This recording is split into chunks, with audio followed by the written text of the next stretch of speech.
بوی ایمان، بوی عشق از کرانها میرسد،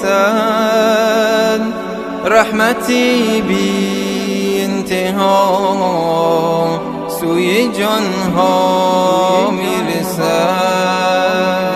ماه ایثار و وفا، ماه جود است و سخا، ماه خیر و خوبی از آسمان ها میرسد.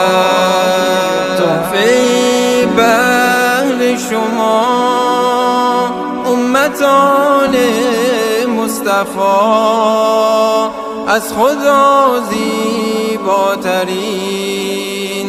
ارمغان ها میرسد. مژده بر آنان که این ماه را دریافتن، بیشمار انعام رحمان به آنها میرسد. میرسد بوی تراویح و تسبیح و دعا، صوت قرآن هر کجا از زبانها میرسد. ای مسلمان تو بدان قدر آن شب‌های قدر، موسم خوشحالی قدردانها میرسد. ای خوش آن شبها که اندر تهجد بگذرد، ای خوشا وقت نماز و فغانها میرسد.